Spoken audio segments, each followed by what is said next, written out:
என் மதுரை வீரனுக்கு என்னுடைய மாமனுக்கு தேக்குமர தேகமடி அம்மா அம்மா.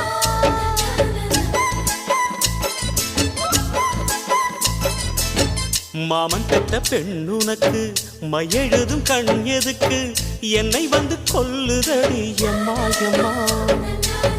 ஆத்திலே நான் குளிச்சேன், ஆசையா நீ புடிச்சேன், தோளத்தான் நீ புடிச்சேன், சொர்க்கத்தை நான் புடிச்சேன். அடடா, ஒரு அங்குலம் அங்குலமாக நீ ஆசையில் முத்தங்கள் போட அதை என்னென்னு சொல்லுவேன், எப்படி சொல்லுவேன் நானே.